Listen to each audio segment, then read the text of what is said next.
Welcome, everybody. I'm Anatol Lieven, Director of the Eurasia Program here at the Quincy Institute for Responsible Statecraft. Before I introduce our discussant today, I'd just like to say, could you please put questions in the Q&A, which you see at the bottom of your screen, and I will pass them on. And I might pass them on as we go along, or first we'll talk and then I will open it to questions from the floor.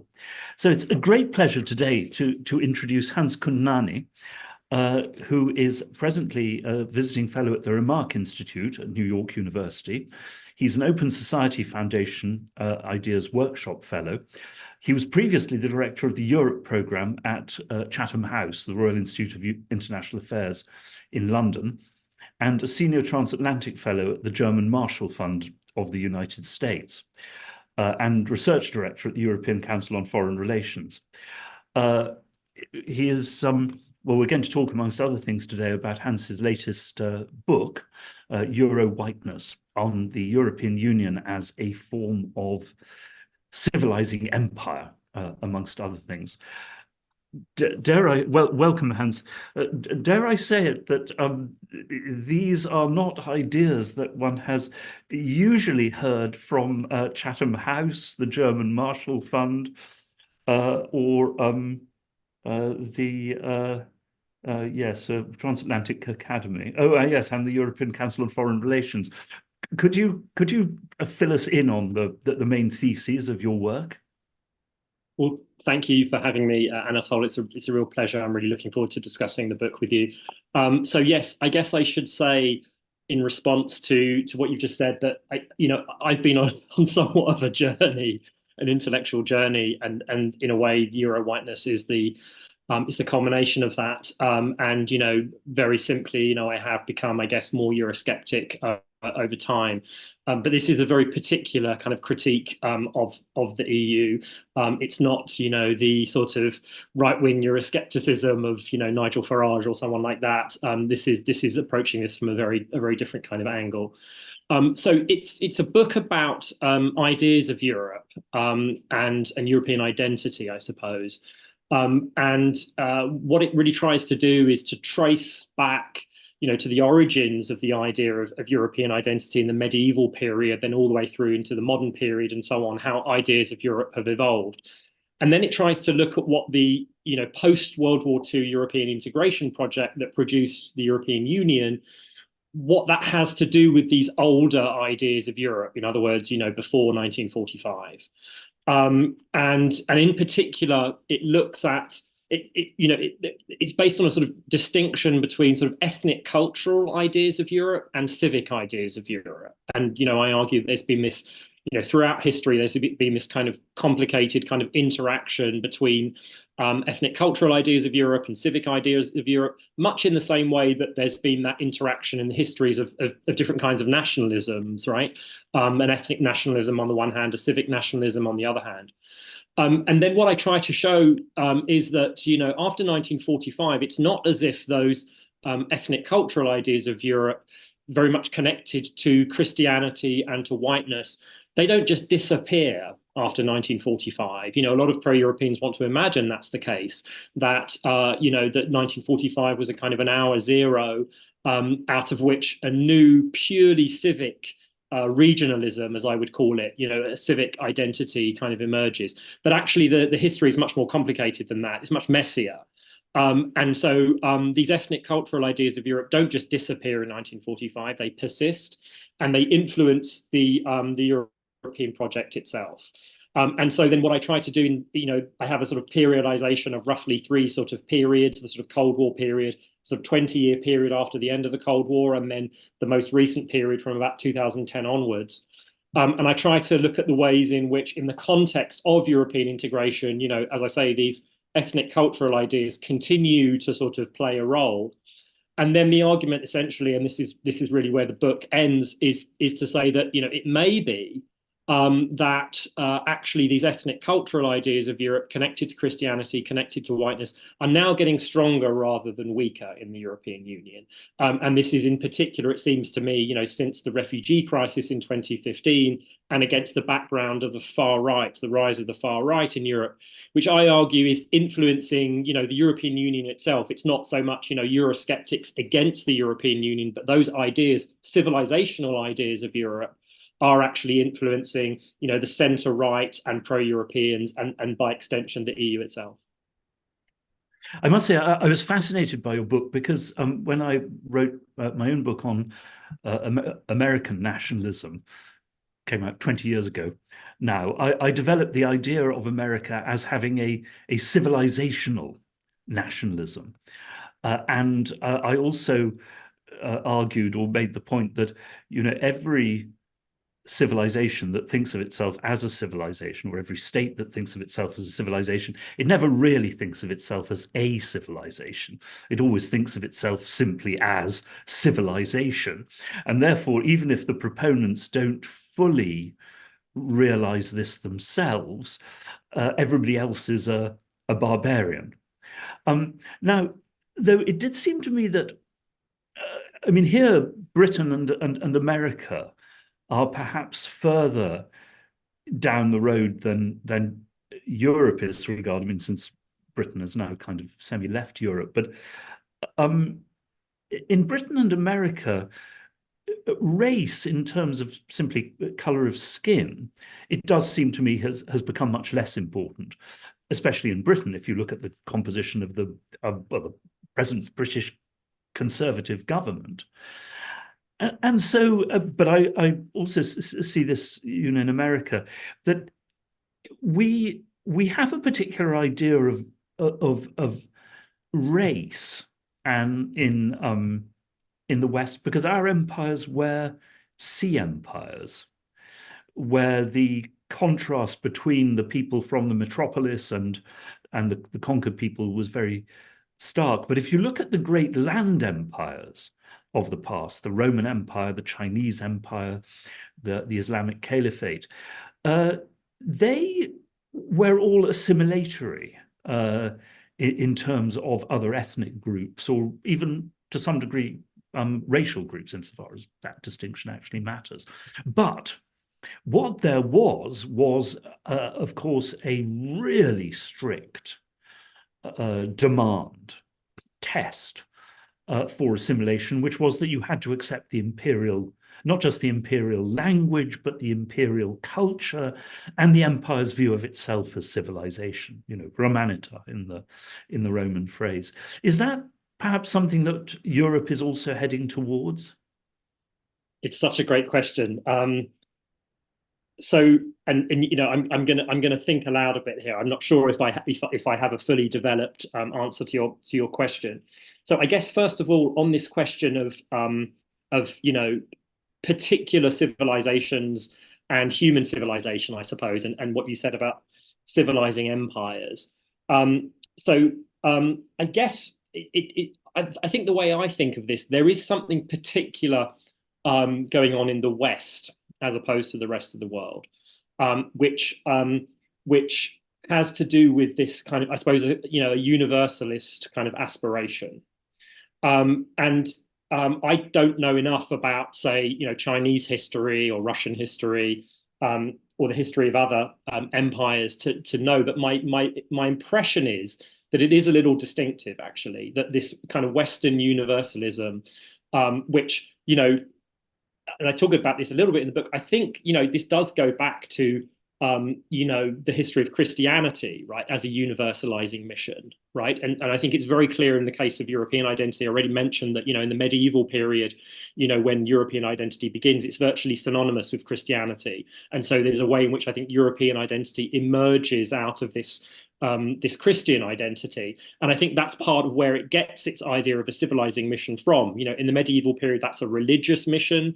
And then in the modern period, it becomes, more of a sort of secular mission, but it also, I think, is racialized in a new kind of way. But it's precisely this idea of, we have discovered values which have universal applicability. which I think leads to this idea of a civilizing mission, right? Because immediately it creates a certain kind of sense of a responsibility to share those universal values with the rest of the world. As I say, initially that was about converting them to Christianity, and then later on it becomes about enlightening them, right? So I think the particular civilizing missions which you have in the West are, I think, distinctive because of that history going back to Christianity. And then, you know, in terms of the very interesting question you raised about, you know, Britain and America and the EU, and is something similar going on, and how does that compare to, you know, other empires in the past? So I think, I mean, slightly at the risk of oversimplifying or overstating the contrast, I think I roughly agree with your, you know, what you said about Britain and America, and it is very striking, you know, how, you know, race does seem to be becoming less relevant or relevant in a different way, but you know, it is very striking, as you mentioned, you know, the sort of non-white faces in the British cabinet and so on, and the ability to sort of integrate populations in that way. I wonder if something different is going on in the EU actually than in Britain and America. And you know, as I sort of suggested at the end of my response to your first question, you know, the question I end Euro whiteness with is whether actually, you know, this ethnic cultural identity is not so much getting weaker as it maybe seemed to for a while. Now, you know, at least since 2015, may now be getting stronger. And so, you know, the implication of that is that whiteness actually is becoming more central to European identity than it used to be. And it does seem to me that actually may be a divergence between Britain and America on the one hand, and, you know, the EU on the other hand. And if we then sort of put that in the context of the war in Ukraine, you know, and I sort of end the book sort of with this open question around whether the war in Ukraine might be strengthening what I call the civilizational turn in the European project. My impression, and again, this is a little bit reductive, but my impression is that when I look at the discourse on the war in Ukraine in Britain and America, it feels to me quite ideological in the sense that the frame is democracies versus authoritarian states, you know, and I think it's, you know, a continuation of that neocon tradition that we have in both Britain and America. When I look at the European discourse, the continental European discourse, it feels to me a little bit less ideological. I mean, again, I don't want to overstate the contrast, but it feels to me a little bit less ideological and a little bit more civilizational, which is something different. In other words, so it's you know, it's more Huntington, you know, than neocon. Although with the sort of caveat that Huntington was talking about the West as one single civilization, and there are some people in Europe, particularly Macron, who think of Europe as being a civilization that's distinct from the United States, actually, which is a kind of an interesting twist. But overall, it does seem to me that civilizational element is stronger in the European discourse on the war in Ukraine than it is in Britain and America. Yes, I mean, I think that's right. And I think you can see two strains coming together here, because when I was a British journalist in the former Soviet Union in the 90s, but I came from having been a journalist in South Asia for several years. And I was so struck by the fact that this was the only context, you know, Russia and Ukraine and other places, in which Europe could be used more or less as a direct, or the West, as a direct synonym for civilization. And Asiatic was used absolutely deliberately as a synonym for barbarism. And of course, that was, you know, that was the kind of discourse that everywhere else we were supposed to have grown out of. I mean, certainly the kind of liberals who were using language in this way. But in the case of Russia, it was seen as an absolutely clear civilizational divide. Yes. Now, of course, what's happened since then is that the European Union and NATO have brought in a number of countries, of nations, which have been schooled and accustomed, in some cases like the Poles, for hundreds of years, to see themselves precisely as the barriers against Asiatic barbarism, as represented first by the Mongols and now, you know, by the Russians, who are portrayed as equivalent of the Mongols. And you get this pretty much explicitly racialized language now in parts of Eastern Europe, that the Russians are Asiatic savages, this Mongoloid barbarians. These phrases are used. So yes, I think it's right back there. But of course it does. I mean, these two discourses, well, if I may say so, I mean, as far as America is concerned, this is what my own book on America, Right or Wrong, an anatomy of American nationalism, was really all about, because it looked at, on the one hand, it looked at what I called the two, the two main strains of American nationalism, one of which, you could call it the official strain, and close resemblance to the French Republican nationalism or Nehruite nationalism in India, as it at least used to exist, very much emphasizing the nation as the bearer of universal ideals, but so in other words, civic. That's what I would call a civic nationalism. Yes, but with the with the either explicit or implicit right and duty and mission to spread those values to the rest of the world, either to exemplify them as an example, or if necessary to spread them, if necessary by force. But very much the idea that these are universal values, and you got this, you've had this again and again. You got it absolutely explicitly from everybody, really. Madeleine Albright, Hillary Clinton, her husband, George Bush. I mean, both sides of the political divide here, and of course, so much Tony Blair. That our, as he said explicitly, our values are not Western values; they're universal values. Everybody throughout history has understood freedom in the same way. Absolute nonsense, of course. But then, in my own book, I talk about how this contrasts, and I think, by the way, the 2016 elections were an absolutely, clear battle between those two visions, with a much more, not exactly ethnic, because America is completely multi-ethnic in that sense now, but certainly a much more exclusivist version of, and with very clear chauvinist elements, exclusivist, defensive kind of thing that Walter Russell Mead has talked about, Jacksonian nationalism, that we are a national community and beyond everything is barbarism.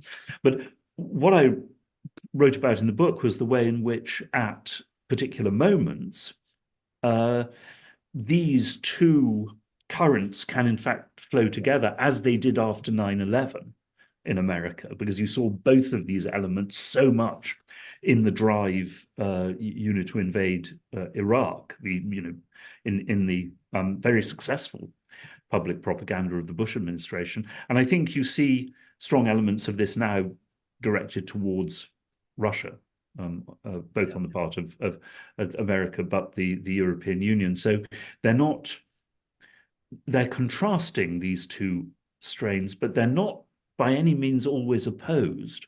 No, that's really interesting.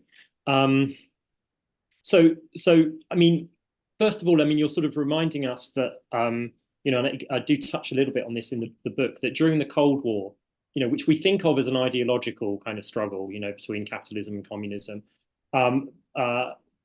but it also did have this civilizational component, as you sort of mentioned, with this sort of perception of the Soviet Union as Asiatic and so on. And so I think there's this way in which the ideological and the civilizational kind of merged in the context of the Cold War. And this is certainly, also how a lot of the, early, founding fathers of the European Union thought about the EU as a bloc as well, right? That it was a sort of Christian civilizational bloc, against Soviet atheist, communism, and perceived as being Asiatic in exactly the same way that you described. I think this, and I completely agree with you that this distinction between civic and ethnic culture, or at least this is the way I sort of frame it, and this, I should say, this goes back to a book written in 1944 by Hans Korn about nationalism, trying to distinguish between a civic nationalism and what he calls an ethnic nationalism.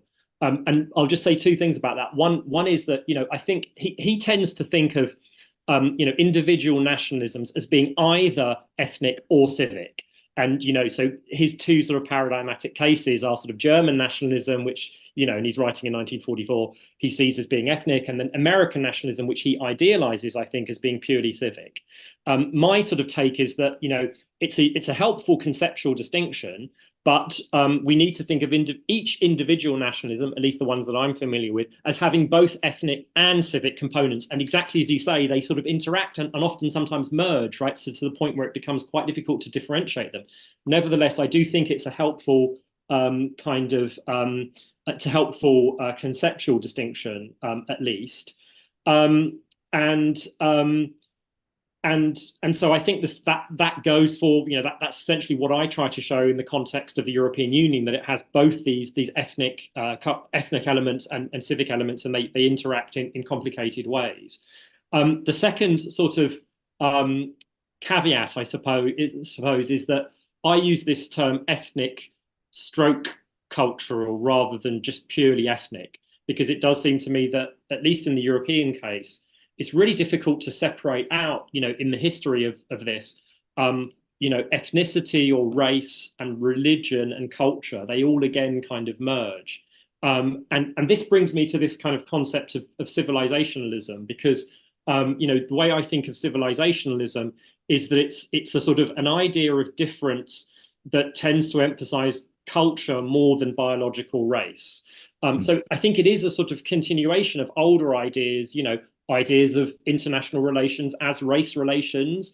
I think the idea of a class or civilization does kind of revive that, but in a way, in a slightly softer form, because it emphasizes culture rather than sort of biological race. But it, as you say, can be sort of exclusivist in somewhat of a similar way. And then the final thing I just wanted to add is that, I think you're completely right that when you have this idea of, we have universal values, which are nevertheless, our values, right? So, in the context of the EU, European leaders will constantly talk about European values, right? So there's this sense of ownership over them, completely ignoring often the sort of parallel traditions in other parts of the world that have come up with, actually pretty similar ideas. So they're not exclusively European ideas. If you take, say, democracy, right? Actually, this isn't a European invention. It's a much more complicated kind of story than that. But Europeans like to think of them as being European values, but nevertheless as having this universal applicability, which then takes you, I think, as you suggested, very quickly to this idea that they should be spread.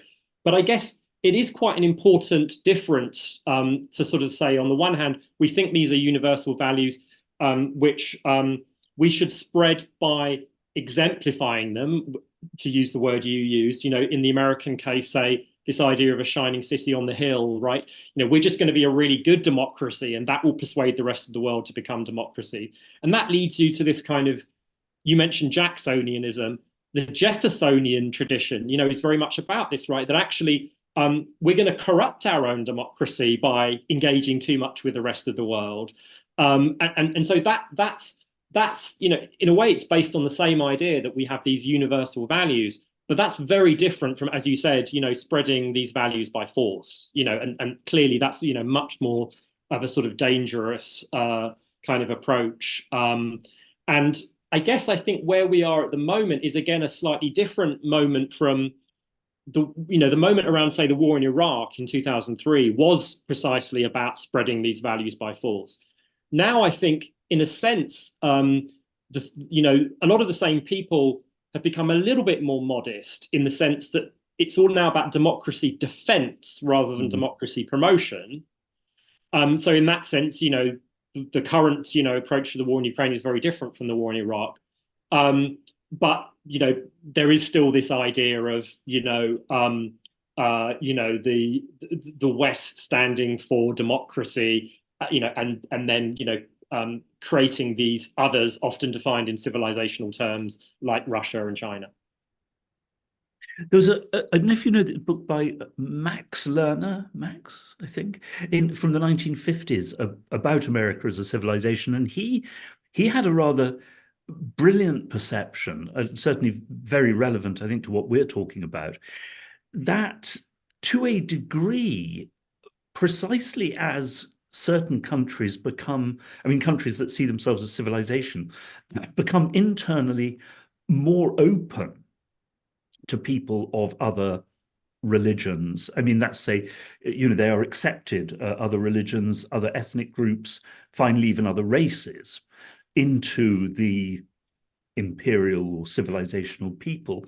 That can actually feed intolerance and hostility to people outside who do not accept the imperial civilization. Because basically, if civilization is only for us, and nobody else is capable of it, poor things, they can't help it, but we can tolerate them because, that's just the way they are. Then, I mean, that is, of course, deeply patronizing, racist even, but there is also a degree of inbuilt tolerance. Whereas Lerner says, if you believe that everyone can, in fact, now be accepted into your civilization, well, why don't they want to be? Yes. Well, if they don't want to be, there must be something deeply, deeply wrong about them. Yes. God must have hardened their hearts. And I think one can see that to a degree in, well, now very much in attitudes to Russia, but also to a degree in China.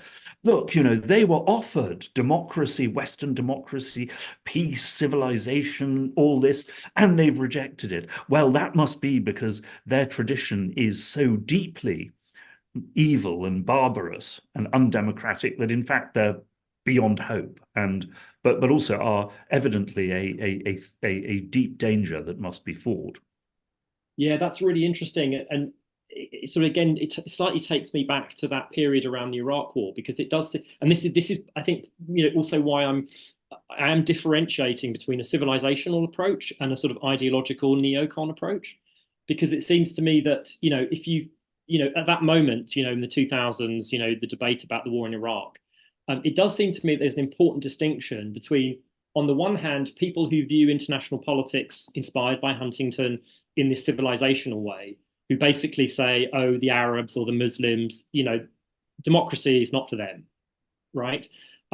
So those people then often, would have been opponents of the Iraq War, because they would have said, we shouldn't be trying to export democracy to the Arab world, right?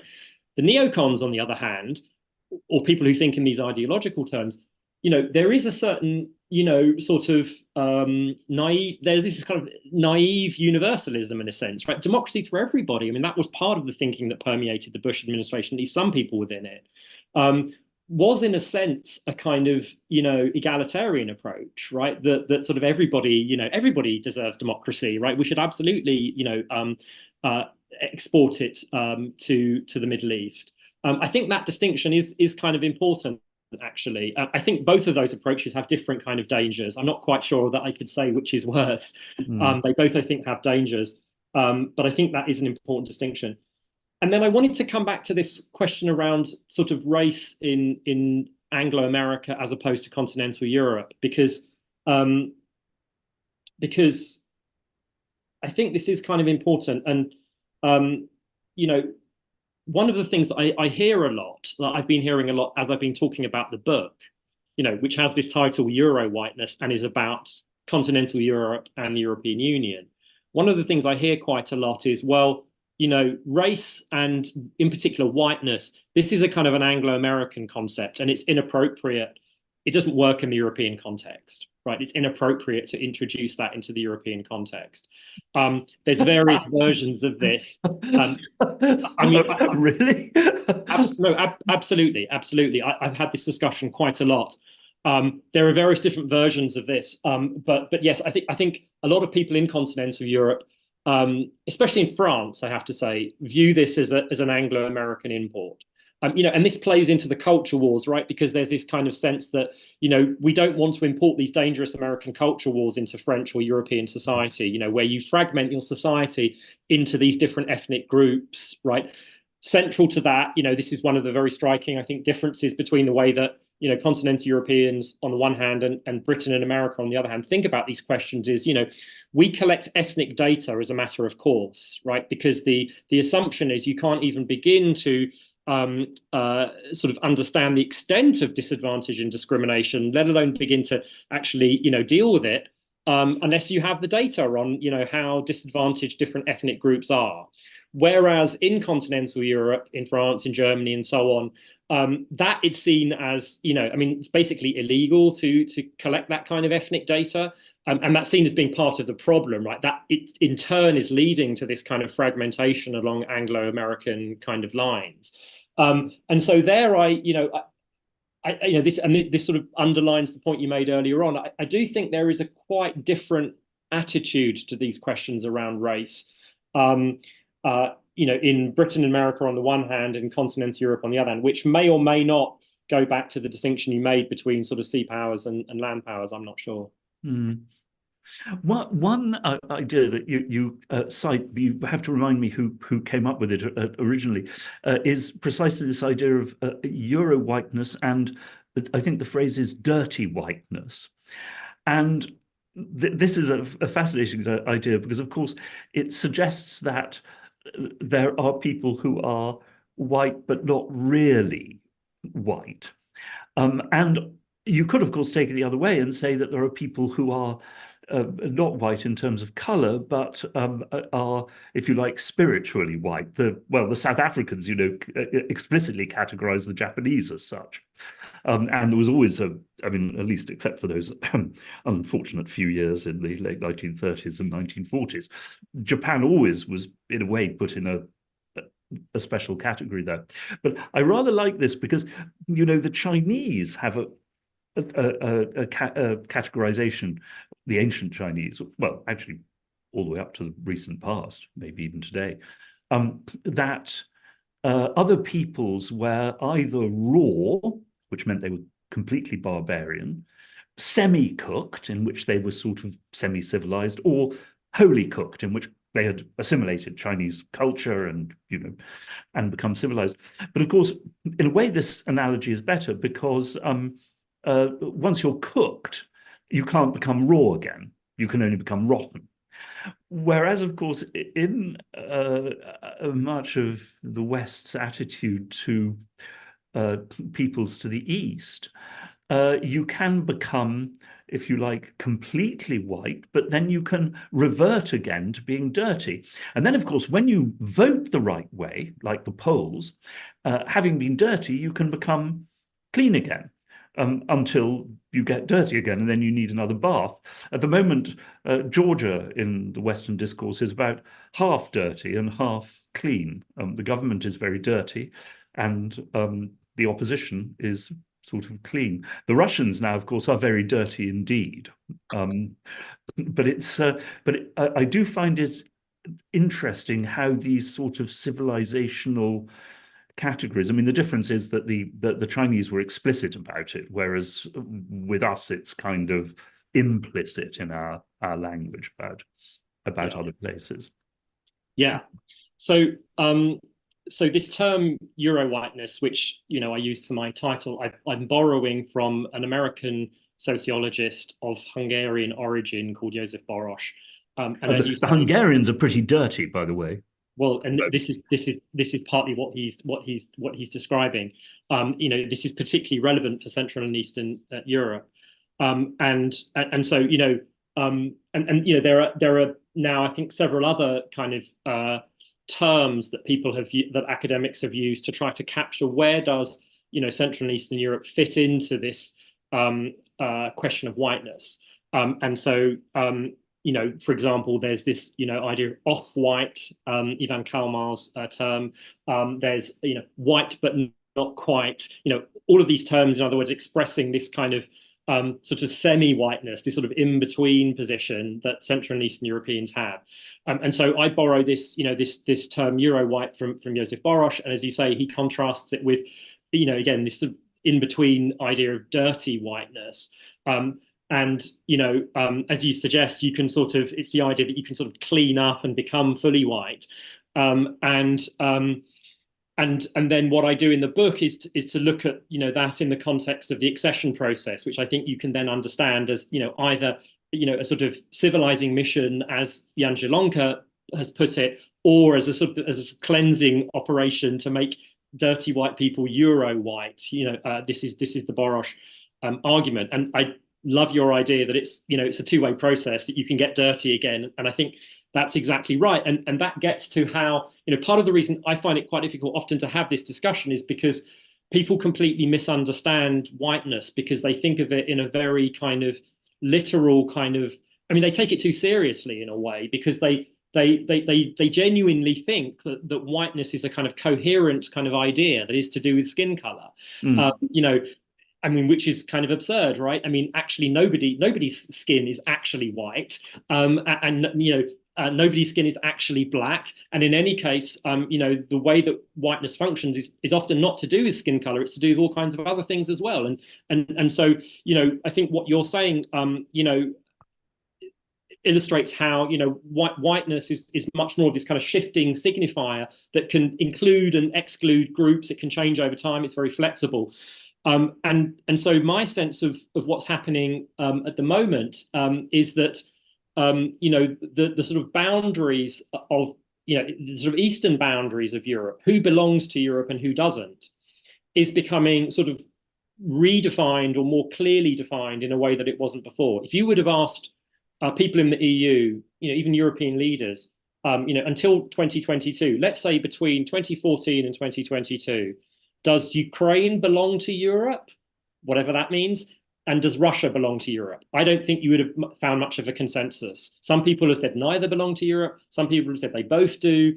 What I think happened almost overnight, frankly, on February the 24th, 2022, was that there was a new conventional wisdom that Ukraine belonged. Ursula von der Leyen says explicitly, Ukraine belongs to us. They're one of us.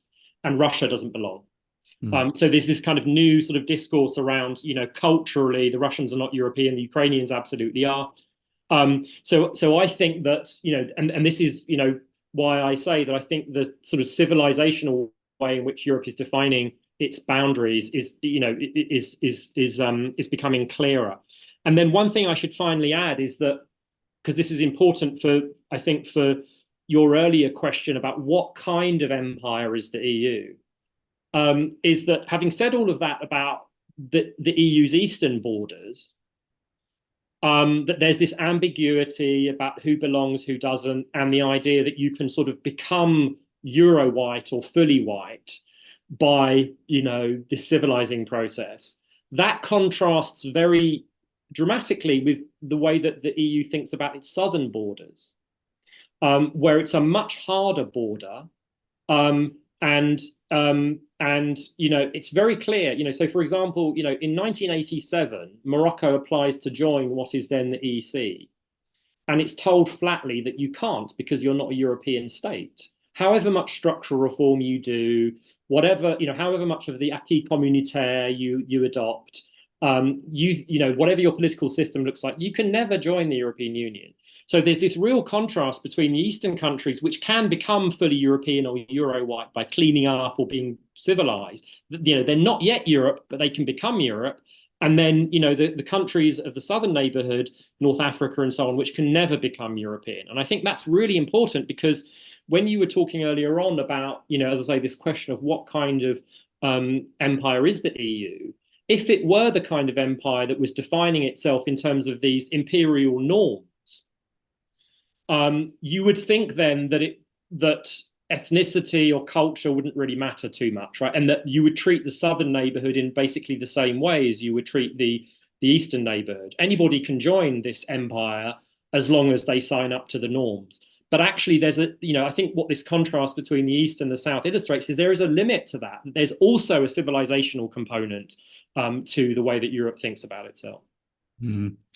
I mean, I do feel that, I mean, one disastrous development over the past two generations has been this absolute equation between the word Europe and the European Union and NATO, because it basically gave people who felt themselves to be European, but might have done better to pursue, like the Finns and the Austrians, you know, a middle course as they did during the Cold War, but it really gave them no psychological choice, no cultural choice, but to aim at membership. What it also, of course, meant was that you basically, since it was never going to be possible for Russia to join the European Union or NATO for simple reasons of size and everything else, you basically explicitly told the Russians that you're not Europeans and cannot be and never will be. On that score, a question from the floor, which says that, of course, partly in reaction, you get in Russia now, I mean, there were always elements of this discourse, but now it's been officially adopted in a way that it wasn't, you know, 20 years ago when Putin first came in. And that, of course, the Russia, to a great extent, or at least the Russian establishment and Russian propaganda, is now defining itself as a civilization. Putin used to talk about Russia as the third West. In other words, you know, a bit like Macron, you know, there's one West in Western Europe, there's another West in America with significant differences. Why shouldn't Russia be a third West? But now, yeah, I mean, there too, it's defined in civilizational terms. Yeah, so that's absolutely right. I'm glad you brought this up, that there is a sort of wider, sort of global shift towards civilizational thinking. It's not just Europe. You know, I think China, Russia, India, Turkey, often increasingly using this language of civilization.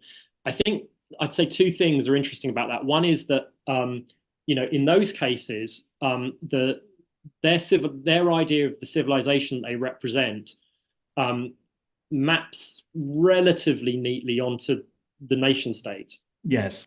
Yeah. So there's this discourse, you know, there's a lot of discussion around civilizational states. Now, I think in the West, and in particular in Europe, it's a little bit different because civilizationalism almost has to be supranational, right? Because I don't think there's any European country, possible exception of France, that thinks of itself as being a civilization. It has a national culture, but the civilizational element will then either be a sort of Western civilizationalism or European civilizationalism. And that brings me to the second point, which is, you know, as I don't know enough about the Chinese and the Russian, Turkish versions of this. I'm sort of trying to think about this a little bit at the moment, but my sense is that actually they mean something slightly different by civilization than we do in the West. And in particular, I'm not quite sure that they have this universalizing element that Western or European civilizationalism does. And that's important because I think it also means that they have a different attitude to sovereignty. I think, you know, even if China and Russia and India and Turkey are becoming more civilizational in terms of the way they frame their own identity and their foreign policy, they are still sovereigntist powers that basically believe in a world of nation states.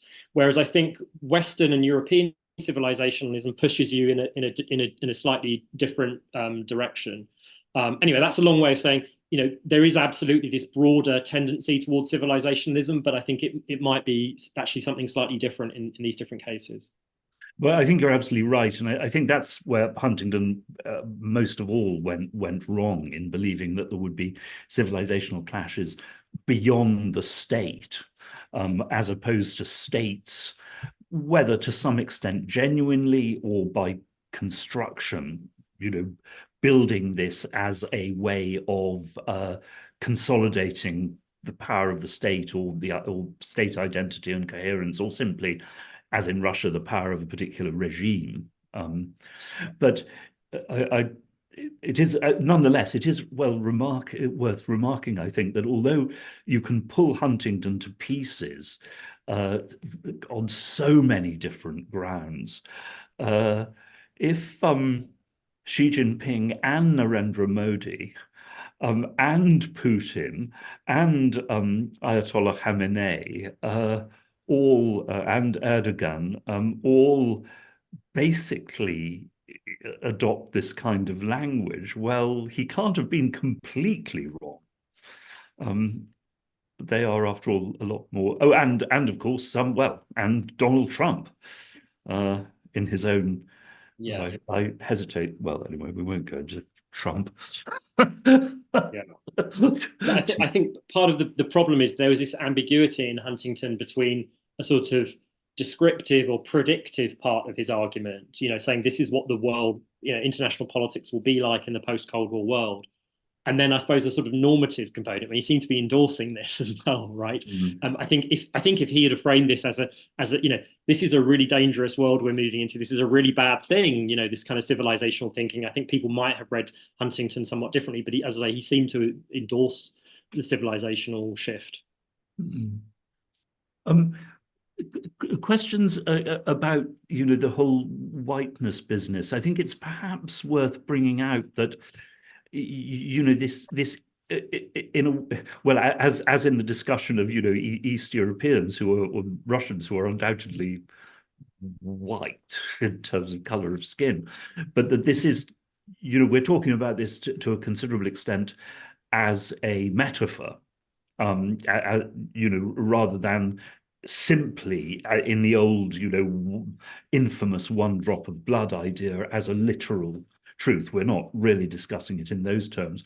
And on that score, also, of course, a certain overlap with class, because I don't know if you came across the famous remark of Lord Curzon, the former Viceroy of India, during the First World War, when he was visiting the front, and he saw some private soldiers bathing in a shell hole. And he remarked to his ADC that he'd never realized that the working classes had such white skins. Wow. Whereas, of course, today in Britain, in the Conservative Party, you have people like the former, not enormously distinguished finance minister, Kwasi Kwarteng, and Bim Afolami, another leading Conservative minister, who are both West Africans. They're most evidently not white. But that isn't really the important thing. The important thing is that they both went to Eton and are bankers. And those two things, are obviously of so much greater importance to their political allegiance, their place in the contemporary British establishment, their economic interests, their international alignments, than the fact that their parents came from West Africa. Yeah, that's exactly right. And so I think, I suppose the question you're getting to is about the relationship between race and class, which is complex but sort of intimate, as I think you're suggesting. On whiteness, I just say, first of all, as I say, nobody's skin is actually white. Right. Grayish, grayish, pinkish, yellowish. Exactly. Yeah. But then in any case, also, this is just not how this term historically has been used. There's all kinds of ethnic groups who we would today think of as being obviously white, who weren't considered as white. And as you say, there was also this way in which class came into it as well. That part of the way that the term whiteness was used it brought in class as well.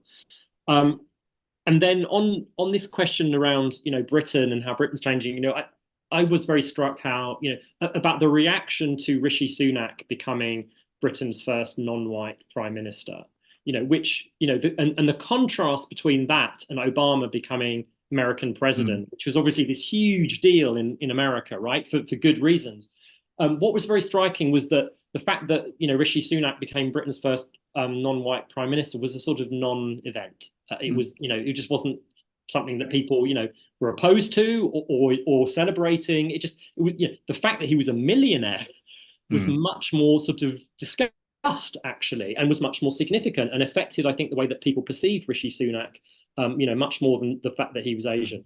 And here again, to bring back the class angle in a slightly different way, I think there is this very striking contrast in Britain between, on the one hand, in class terms, between on the one hand the sort of socioeconomic profile of Indians and East African Asians and actually Africans increasingly on the one hand, and then Bangladeshis, Pakistanis, Caribbeans on the other hand, right? I mean, there's a very clear divergence here. So that's part of what's I think coming out.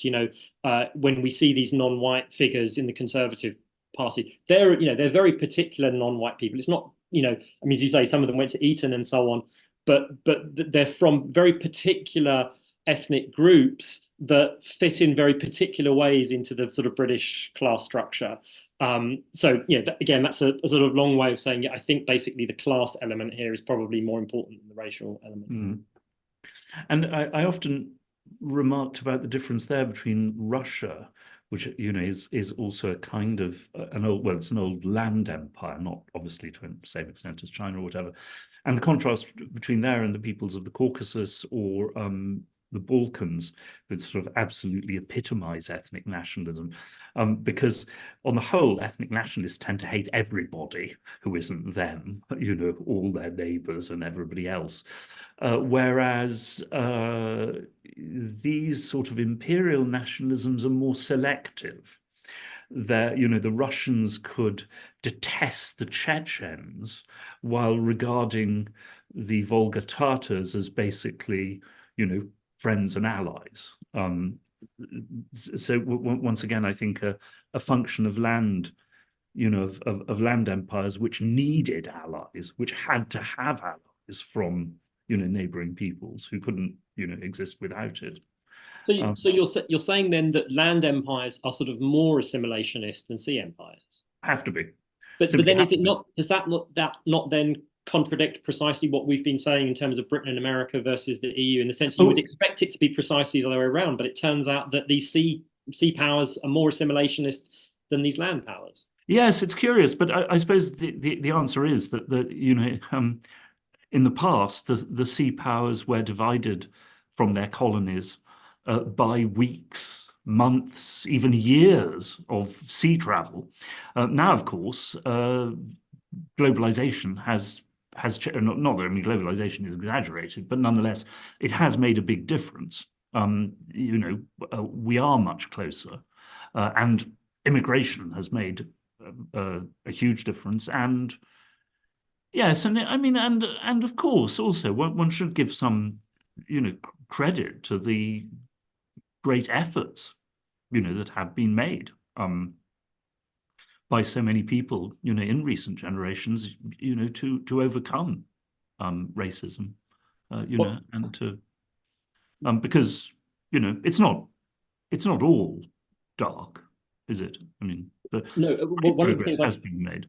One of the things I find quite striking in Britain at the moment is, obviously there's a lot of focus on the sort of crazy Rwanda policy of the Conservative government, but there's this other element of British immigration policy since Brexit, which is very different, which is around, essentially legal routes to migration.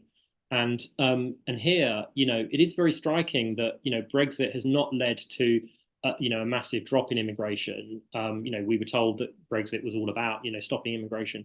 It hasn't led to a drop in immigration. It's led to a drop in EU immigration, but a massive increase in non-EU immigration, which has produced an overall, very large increase. And what's very striking about the non-EU immigration is precisely that it's, from Britain's former colonies. The numbers, for example, from India and Nigeria are very high. It's very striking. And so there's a way in which, it's not just that we had, this the Windrush generation, that several decades of immigration from, the West Indies and the Indian subcontinent, but we now seem, at least to some extent, to be, reverting to that.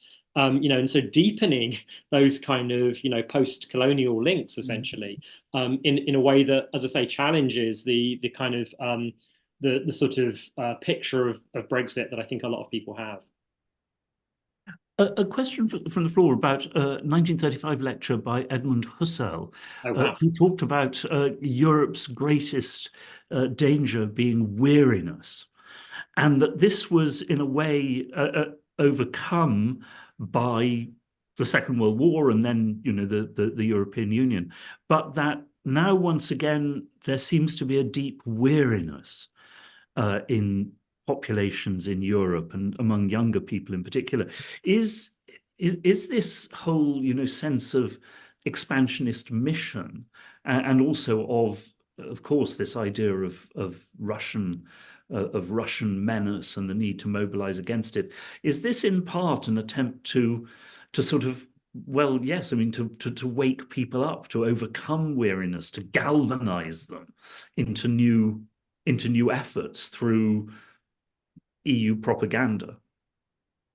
Yeah, I think it kind of is. So this makes me think of, the cover of The Economist a couple of weeks ago when they had their big interview with Macron, and one of the things he said was that Europe is in mortal danger. And this was on the cover, and I remember sort of tweeting, it's not in mortal danger, it's just in relative decline, and it has been for 100 years, if not more. And by the way, this is not a bad thing because this means a more equal world, right? And yet, I think there's such a sense of sort of entitlement in Europe, that this relative decline feels like sort of the apocalypse to people like Macron. Essentially, sort of the idea that Europeans would have to share power with others around the world, not just the United States, but increasingly non-Western powers. That feels, like, a mortal danger to Europeans. So I think that's right, that there is this tendency to sort of use this slightly apocalyptic language for particular political purposes, which in the case of Macron, is basically sort of strategic autonomy or something like that. And yes, I'm very skeptical of it. So yes, I think people are using that language of we need to wake up, but I'm rather skeptical of it all. Mm. Do you think that in the long run it will be above all Islam again that will be seen as the other? And of course, there is this rather sinister feature that you can remark so much in Britain, but also elsewhere, whereby some of the most anti-Muslim elements are, of course, from India, Hindus from India, who have also, of course, tended to do very much better economically, politically in the West. Yeah. Is that going to be the dividing line, do you think? I think it's going to be one of them, but I don't think we can reduce it just to fear of Muslims. So if you think about, say, the current moral panic, I think you would have to say, around refugees, that's partly informed by Islamophobia. And obviously in 2015, a large number of the asylum seekers making their way to Europe in the so-called refugee crisis were from Syria and Afghanistan, and they were Muslims.